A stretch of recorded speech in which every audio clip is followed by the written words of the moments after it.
Hello বন্ধুরা, আমি Tanushree makeovers থেকে তনুশ্রী। আজকে একটা ব্রাইডাল ভিডিও শেয়ার করার জন্য তোমাদের সাথে এসেছি। যদিও প্ল্যানিং ছিল না, তবুও স্টার্ট। ভাবলাম তোমাদের সাথে শেয়ার করি। ডেটটা ছিল 3 মার্চ, মনে নেই ঠিকঠাক। দীপান্বিতার ওয়েডিং। ওর বাড়িতে সব রিচুয়ালসগুলো হচ্ছিল, গায়ে হলুদ বা এক্সট্রা যে বিয়ের রিচুয়ালসগুলো থাকে। তো ওর কমপ্লেক্সে আমার সাজানোর কথা ছিল, তো আমি সেখানে চলে এসেছি। দেখো, কেউ আসেনি, ও অনেক দেরিতে এসছে। তো সেই সময়টা আমরা বসে বসে কি করব, ভাবলাম একটু ভিডিওই করে নিই। এই টুকটাক ভিডিও, ওর ভেন্যুটা দেখানো।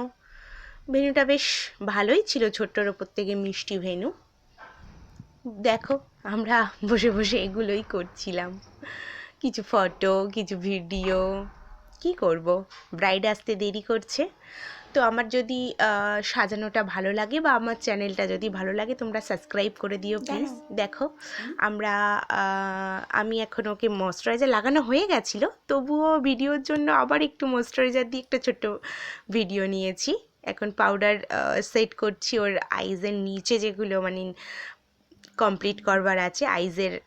আইসটা কমপ্লিট করার জন্য পাউডার সেট করছি। দেখো, মেকআপ স্টুডিওর পাউডার সেট করছি।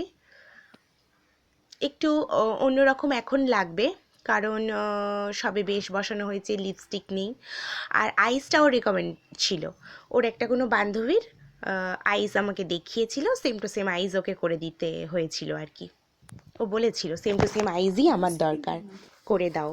এটা ওর বিফোর লুক ছিল। দেখো, ওই আমাকে ফটো পাঠিয়েছিল, এই ফটোগুলো, কারণ খুব দেরি হয়ে গিয়েছিল, আমি ফটো তুলতে পারিনি, ও আমাকে ফটোগুলো পাঠিয়েছিল। খুব একটা ভিডিও নেওয়া হয়নি। আচ্ছা, ভালো লাগলে লাইক, শেয়ার, কমেন্ট করো, কারণ আমার চ্যানেলটা একদমই নতুন। তোমাদের ভালোবাসা এখন আমার একান্তভাবে কাম্য। প্লিজ শেয়ার করে দিও, সাবস্ক্রাইব করে দিও। Thank you for watching.